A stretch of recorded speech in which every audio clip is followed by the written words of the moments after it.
Programme चर्चाएं खास देख रहे सभी दर्शकों का बहुत बहुत स्वागत। मैं हूं रचना सेवक और आप देख रहे हैं दैनिक उत्तम हिंदू टीवी। और अपने इस प्रोग्राम में हम अपने राज्य देश विदेश से जुड़े हुए कुछ खास मुद्दों पर चर्चा करते हैं, विचार विमर्श करते हैं।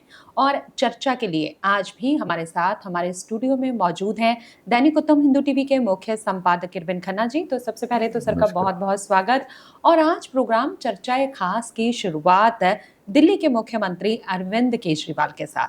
सर, दिल्ली के मुख्यमंत्री अरविंद केजरीवाल को सुप्रीम कोर्ट ने अंतरिम जमानत पर रिहा करने का फैसला सुनाया है और इस फैसले से आम आदमी पार्टी को बड़ी राहत मिली है।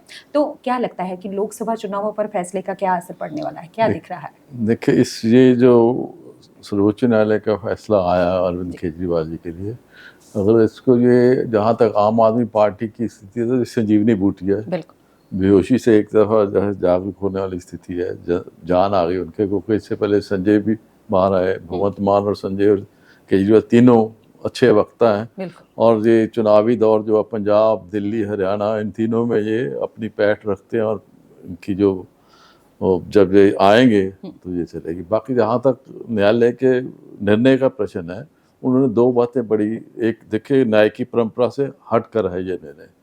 उन्होंने दो बातें कही कि एक तो 5 वर्ष का जो लोकसभा चुनाव है उसका समय देखते हुए, दूसरा अरविंद केजरीवाल की कोई अभी तक आरोपी हैं, दोष कोई साबित नहीं हुआ। तीसरी बात है उनकी कोई इतिहास आपराधिक पृष्ठभूमि नहीं है। तो इसको, इस निर्णय को हमारे जो, अगर हम धार्मिक ग्रंथों में जाए ना, तो उन्होंने एक इतने हमारे परंपराएं हैं, इतने दिशा निर्देश दिए हुए हमारे धर्म, और उन्होंने अंत में एक बात कही है कि समय और परिस्थितियां को देखते हुए अपनी आत्मा की आवाज़ सुनकर इंसान अपना निर्णय लेने में आज़ाद है। वो अपनी आत्मा की आवाज़ को देखे, समय परिस्थितियों को देखे, फिर परंपरा और दूसरी चीज़ें साइड। तो ये मैं समझता हूँ कि जो न्यायालय ने भी समय और परिस्थितियाँ देखते हुए और आत्मा की आवाज़ को समझे, आत्मा की आवाज़ जन की आवाज़, उनको समझते, भावना को समझते हुए, ताकि खेल एक तरफा ना रहे, राजनीति का खेल है, एक तरफा ना रहे, बराबरी का खेल है। तो उन्होंने अरविंद केजरीवाल को जो अंतरिम जमानत दी और साथ में ये टिप्पणी भी की कि 21 दिनों से कोई केस के कोई गुण और दोष में कोई फर्क आने वाला नहीं है।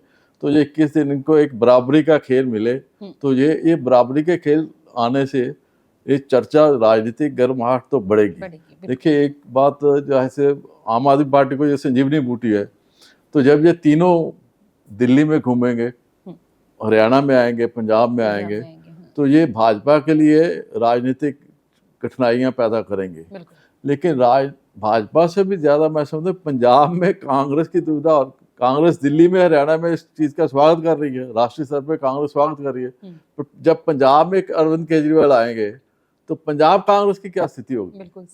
ये एक ऐसी दुविधा वाली स्थिति है कि ये इस एक निर्णय, एक कई इसके पहलू है, क्योंकि राष्ट्रीय स्तर पर अलग है, क्षेत्रीय स्तर पर अलग है, पंजाब में बिल्कुल ही अलग है। तो ये एक, मैं कुल मिलाकर ये कहा जा सकता है कि जो न्यायालय की नीयत थी, ये भावना है, वो है कि जनता की आस्था लोकतंत्र में बनी रहे। और दूसरा पहलू ये है कि जो विपक्ष हमेशा इस बात के मोदी सरकार को या सरकार को होता है कि सारी जगह इसका नियंत्रण है, ये तानाशाह बने, तो ये न्यायालय ने इसका कि कोई किसी के नियंत्रण में नहीं, संवैधानिक संस्थाएं हैं, अपने आप में आज़ाद हैं, अपने निर्णय लेती हैं। तो ये भी एक मैसेज है, और ये मैसेज मैं समझता लोकतंत्र के हित में है, और जनता का जो विश्वास है प्रशासनिक व्यवस्था में वो मजबूत करेगा। राजनीतिक गर्माहट तो बढ़ेगी, आम आदमी पार्टी को लाभ भी होगा, भाजपा को चुनौती मिलेगी, कांग्रेस दुविधा में फंसेगी। नक्सल ये मैं ये कह सकता हूँ, इस स्थिति जो यही है वर्तमान में। बिल्कुल। आगे प्रोग्राम चर्चाएं खास में चर्चा हिंदू मुस्लिम सिख समुदाय की घटती बढ़ती आबादी की। सर, भारत में पिछले 65 वर्षों में हिंदुओं की आबादी जो है वो 8% तक कम हुई है, और इसी दरमियान मुस्लिम आबादी 9.84% से बढ़कर 14.09% हो गई है। और दूसरी तरफ सिखों की घटती हुई जनसंख्या पर दमदमी टकसाल के प्रमुख जो ज्ञानी हरनाम सिंह खालसा है, उन्होंने कहा है कि हर एक सिख दंपति को कम से कम 5 बच्चे पैदा करने चाहिए। तो आप इस रिपोर्ट और ज्ञानी हरनाम सिंह खालसा के बयान को किस तरह से देखेंगे? मैं तो पहले ज्ञानी साहब से की बात पे आता हूँ, उस बाद में उसमें आऊँगा कि औरत बच्चों की पैदा करने वाली मशीन नहीं है, बिल्कुल। एक मर्यादित है। और सिख धर्म में तो सबसे ज़्यादा मर्यादित और पूजनीय नारी को माना गया है, बराबर का हक दिया गया और उसके मान सम्मान दिया है। तो इस तरह की जो एक सोच है ये ठीक नहीं है, उचित नहीं है। बुद्धिजीवी समाज, सिख समाज आगे आए और उनको करे। ये मेरे अपने व्यक्ति कि इस तरह नारी को देखना कि ये बच्चे पैदा करने वाली मशीन है, जो गलत भावना है, ये गलत संदेश देगी। और आज के समय में जब हम कहे 100 बेटों से एक पुत्र अच्छा, तो संख्या क्या होगी? अगर एक अच्छा लायक बेटा बच्चा बच्ची कोई आए तो वह नाम रोशन करती है परिवार के। इसमें ये एक सिर्फ इस अंदाजे से कि हमारी मेजॉरिटी मर्द, जो उस हिसाब से औरत का इस्तेमाल नहीं होना चाहिए, ये गलत है मेरा। रही बात ये आपकी 1950 से 2015 तक जो 65 सालों में 8% और उनकी कम हुई और उनकी 15%, पर उनकी वृद्धि दर है जब वो 43% है। परसेंटेज बेशक 9 से वो 15 पहुंच गए, पर जो दर वृद्धि की है वो 43% है। वो खतरे की घंटी है बहुत। और मैं इसको ये देखता हूँ कि ये अगर इससे हम पीछे जाएं, जब जो जनगणना शुरू हुई, ये 1880 में अंग्रेजी हुकूमत ने शुरू की और उस समय 1947 तक आते आते विभाजन की बात हो गई। क्योंकि हुआ क्या कि जनगणना जब उन्होंने कराई तो उन्होंने धर्म के नाम पर विभाजन शुरू किया लोगों का। जब वो विभाजन शुरू हुआ तो फिर धर्म के नाम फिर एक वो क्षेत्र बनने शुरू हो गए कि इस आबादी का ये क्षेत्र है। और ये 30-35 तक ये पाकिस्तान की आवाज़ शुरू हो गई, अलगाववाद की आवाज़ शुरू हो गई। 47 तक वो बन गया, धर्म के नाम पर विभाजन हो गया और उसके बाद कत्लो गारत हो गया, कितने लाखों लोगों का कत्ल हो गया, करोड़ों घर बेघर हो गए। और आज फिर देश में धर्म के नाम पर आरक्षण, मुस्लिम आरक्षण की बात उठ रही है, विपक्ष दल कर रहे हैं। तो ये एक खतरे की घंटी है। डॉक्टर भीमराव अम्बेडकर ने उस समय संविधान निर्माते समय भी ये बात कही थी कि धर्म के नाम पर आरक्षण नहीं दिया जा सकता। उस समय भी मुस्लिम लीग के कुछ जो लोग यहाँ पे रहते थे उन्होंने मांग की थी संविधान सभा में कि जो रह गए उनके, तो सरदार पटेल ने भी और डॉक्टर भीमराव अम्बेडकर दोनों ने बड़े ब्लंटली कहा था कि धर्म के नाम पर आरक्षण नहीं होगा। और आज फिर हम धर्म के नाम पर, तो ये एक खतरे की घंटी है, ये राजनीति का गिरता स्तर है, देश के भविष्य से भी हम खिलवाड़ कर रहे हैं। सबसे तो यह है कि जब आज हम इसको रोकने की ज़रूरत है कि हम धर्म के नाम पर आरक्षण को रोके, विरोध करें। दूसरा है कि ये जो 43% की अगर इसी तरह हुई तो कल को फिर डेमोग्राफी बदलेगी। जब संख्या में बदलाव आता है तो देश का भाग्य का भी बदलाव आएगा, देश के भविष्य का भी बदलाव आएगा। जब हम सरबत के भले की बात करते हैं तो फिर एक की बात आएगी, एक धर्म की बात आएगी। जहाँ पे देश दुनिया में देखें, जहाँ पे ईसाई बहुमत है, जहाँ या मुस्लिम बहुमत है, वहाँ पे कोई अल्पमत की, आप अफगानिस्तान, पाकिस्तान, बांग्लादेश, वहाँ पे अल्पमत किस देखें, भारत के अल्पमत की देखें, तो एक चीज़ तो है ना कि भारत में कानून का राज चलता है, संविधान के अनुसार सभी नागरिक बराबर और सभी प्रफुल्लित हो रहे हैं, सभी बढ़ रहे हैं। उसमें ये जबकि दूसरे जहाँ पे इस्लामिक कंट्री बन गई, ईसाई कंट्री बन गई, वहाँ पे आपके अल्पमत की क्या स्थिति है? पाकिस्तान, अफगानिस्तान में हिंदू और सिख, बांग्लादेश में क्या स्थिति? नारकीय जीवन में जी रहे हैं, दबाव में जी रहे हैं सारे। इवन भारत में भी जिस क्षेत्र में आज भी आप देख रहे हैं, जिस क्षेत्र में मुस्लिम मेजॉरिटी हो गया है, जो उसमें जो अल्पमत है या बहुमत कम्युनिटी का जो अल्पमत वहाँ पे है वो दबाव में है।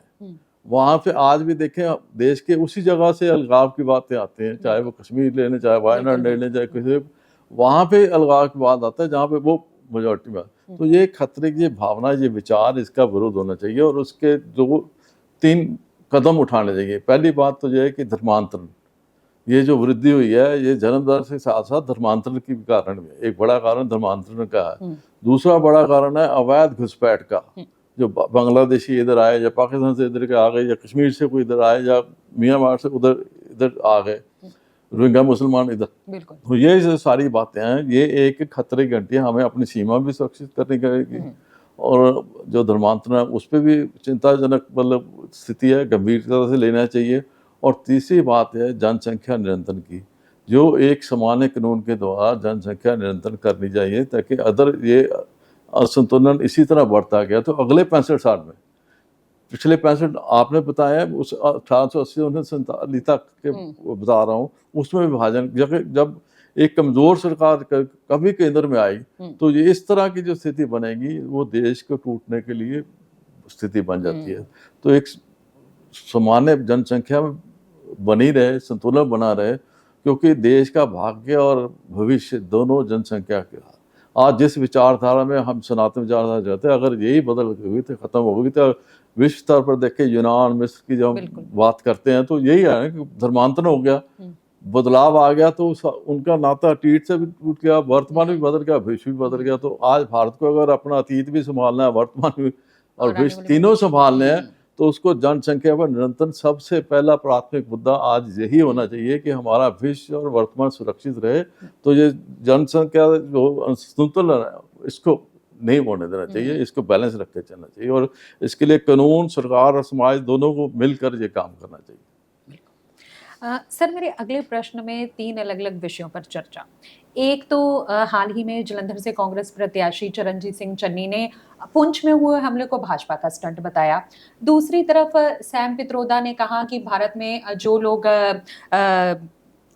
ईस्ट के हैं वो चाइनीज लगते हैं और जो लोग साउथ के हैं वो अफ्रीकन लगते हैं। और तीसरी बात ये है कि जो राधिका खेड़ा ने कांग्रेस के बारे में बताया वो भी चर्चा का विषय है। तो ऐसे बयानों से क्या लगता है कि कांग्रेस को लोकसभा चुनावों में नुकसान हो पाए? देखो, नुकसान तो हो ही चुका है मेरे हिसाब से। जब सबसे लार्जेस्ट पार्टी थी 400 सीटें तो 40 पे आ गई, नुकसान क्योंकि उसका तुष्टीकरण की जो नीति है।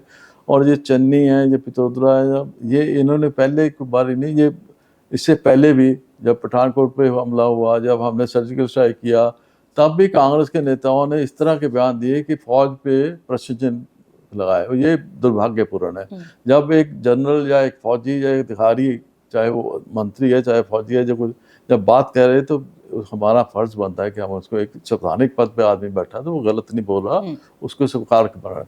तो ये जब इसको स्टंट कहते हैं तो ये भारतीय फौजी को भी अपमान वाली बात है, और भारतीय जन भावना की भावना को भी ठेस पहुंचाने वाली बात है। तो अभी ये आप है ना, अभी महाराष्ट्र के जो कांग्रेस प्रदेश अध्यक्ष है, उन्होंने राम मंदिर को शुद्धिकरण की बात करी है कि प्रधानमंत्री ने वहाँ पे राम प्रतिष्ठा कराई है, तो जब हमारी सरकार आएगी तो हम वहाँ पे राम दरबार लगाएंगे, शुद्धिकरण करेंगे। इस तरह के बेसब्ता के बयानबाजी है जो ये कांग्रेस के लिए आत्मघाती है। और इन चुनावों में अगर यही मुद्दे सामने आए और जिस तरह जो है, तो ये इनका जो लोगों का इनके प्रति और दूर जाएंगे, क्योंकि ये देश के बहुत समाज की भावनाओं से खिलवाड़ है, और ये भारतीय संस्कृति के साथ भी खिलवाड़ है। आम आदमी से भी है, देश की सभ्यता संस्कृति का भी। राम अपने आप में एक प्रतीक है, इस राष्ट्र पुरुष है, और जब उसको आप नकार रहे हो, वहाँ पे आप प्राण प्रतिष्ठा करने गए भी नहीं है। अब मणिशंकर ने कहा कि पाकिस्तान के पास बम है जी, तो भारत के पास नहीं है। बिल्कुल। इसी तरह फरूखुद्दौला ने पहले बोला, वो भी गठबंधन के साथ हैं। स्टालिन है, वो भी गठबंधन इंडिया के है। ये सारे सनातन धर्म के विरुद्ध और देश विरुद्ध बातें जो करते हैं, ये कांग्रेस सबसे बड़ी पार्टी है गठबंधन की, तो उसको सबसे ज़्यादा नुकसान उसको होना है, क्योंकि वो तो सीमित अपने अपने क्षेत्र में है, ये राष्ट्र स्तर पे, तो सबसे ज़्यादा नुकसान कांग्रेस को होना है। कांग्रेस कम से कम, कांग्रेस के नेता इस बात को समझे, दूसरे करे तो सब भी कांग्रेस अपने को सुराष्ट्रमय ढंग से कह सकती है बात, जब स्वयं इसके नेता करते हैं तो ये समझे कि बहुत ज़्यादा आत्मघाती है। और कांग्रेस को अगर विश्व में देश की राजनीति में अपने आप को सक्रिय रखना है तो उसको इन बातों का ख्याल रखना पड़ेगा कि बहुमत समाज की भावनाएं और राष्ट्र की समान, जो फौज के साथ जुड़ी बात है वो राष्ट्र के साथ जुड़ी है। मान सम्मान राष्ट्र का है। फौजी जो खड़ा है वो किसी एक कम्युनिटी का नहीं खड़ा, बिल्कुल, बिल्कुल। वो देश के लिए खड़ा है, सबके लिए खड़ा है। तो अगर उसके भावना को भी हम सम्मान नहीं करते, उसको स्टंट बताते हैं, तो ये दुर्भाग्यपूर्ण है। इसका नुकसान चन्नी जी को यहाँ भी हो सकता है, कांग्रेस को भी हो सकता है। बिल्कुल। और आगे चर्चा खास का रुख हम हरियाणा की तरफ मोड़ेंगे। सर, हरियाणा में 3 निर्दलीय विधायकों ने भाजपा से अपना समर्थन वापस ले लिया है। अब समर्थन वापस लेने पर विपक्षी दलों ने कहा है कि नायब सरकार सियासी संकट में घिर गई है। तो आप हरियाणा के इस सियासी घटनाक्रम के बारे में क्या कहेंगे? देखिए, ये जिस समय परिस्थितियों में तीनों ने निर्दलीय विधायकों ने अपना समर्थन वापस लिया है, उससे, क्योंकि 25 मई को चुनाव वहाँ पे होना, मतदान के समय, तो ये चर्चा एक जैसे होता है ना गुब्बारा एक फूटता है, पर ये गुब्बारा है बस, इसमें फूटेगा और फट जाएगा। इसमें कोई संवैधानिक हिसाब से देखें तो ये, अगर मैं वर्तमान स्थिति में ले लूँ 10 जेजेपी के हैं, 30 कांग्रेस के, 40, तब भी नहीं बनता। ये दोनों इकट्ठे मिलके भी प्रस्ताव लाए तब भी भाजपा से नायब सिंह सैनी की सरकार गिरने वाली नहीं है। और उसके बाद दूसरी बात है कि ये जेजेपी के 6 विधायक तो पहले ही बागीसुर में है। जब ये स्थिति आएगी कोई तो वो भागे। इन्होंने मांग करी है 174 के अनुच्छेद के तहत कि गवर्नर राज्यपाल प्रस्ताव लाए, तो 174 के वो तो राज्यपाल की इच्छा पे है। तो इच्छा जो राज्यपाल की होती है वो निर्भर करती है कैबिनेट की इच्छा पे। जब मंत्रिमंडल बोलेगा तब भी वो बुलाएगा। हाँ, अपने अगर नहीं बना तो उसके लिए भी ये है कि 6 महीने फरवरी बजट सेशन हुआ है, तो वहाँ पे विपक्ष अविश्वास प्रस्ताव लाया था, वो फेल हो गया था। तो अब 6 महीने की एक ऑप्शन है, तो राज्यपाल भी जो है वो स्थिति को समझते हैं। अगर राज्यपाल को लगे कि हाँ ऐसी स्थिति कोई कठिन पैदा हो गई है जो संवैधानिक, तो वो स्थिति तो है नहीं। तो इसलिए ये एक राजनीतिक, मैं समझता हूँ गुब्बारा है जो थोड़ी देर जाकर फूट जाएगा, और इलेक्शन और 2 दिन रहेगी चर्चा के बाद, इसके बाद खत्म होगा। कोई ऐसी विशेष बात नहीं है, बस एक फर्जी जो सहन है भी एक मुद्दा उठा, चुनाव के दिन है, तो चुनाव के दिनों में एक पार्टियों को एक दूसरे पे आरोप प्रत्यारोप लगाने का एक मौका जरूर मिल गया। भाजपा को भी एक समझ आ जानी चाहिए कि जब कल तक जो जेजेपी उनके साथ थी आज उनके विरुद्ध है, तो उसका इसमें कहीं ना कहीं भाजपा के अपने निर्णय का भी गलती आज उसको एहसास हुआ होगा कि अगर उस समय थोड़ा बहुत एडजस्टमेंट होती थी ये स्थिति ना पैदा होती। तो ये एक संकेत है भविष्य के लिए भी। आगे जो 4 जून के परिणाम जब आएंगे उसके बाद फिर स्थिति क्या होगी, आगे विधानसभा के चुनाव सिर पे खड़े हैं, तो सितंबर अक्टूबर के बाद में वो आ जाने।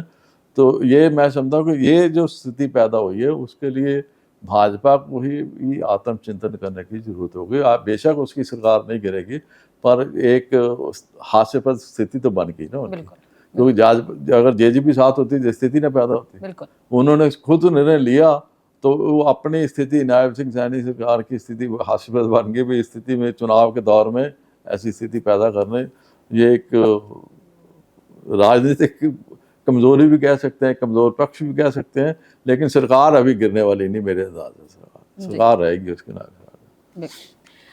लोकसभा चुनावों के चलते बहुत सारे विषय जो हैं चर्चा के विषय बने हुए हैं, लेकिन आज प्रोग्राम चर्चाएं खास में सिर्फ इतना ही। अगले हफ्ते कुछ और चर्चाओं के साथ होगी आपसे मुलाकात। तब तक के लिए मुझे रचना को और सर को दे दीजिए इजाजत। नमस्कार।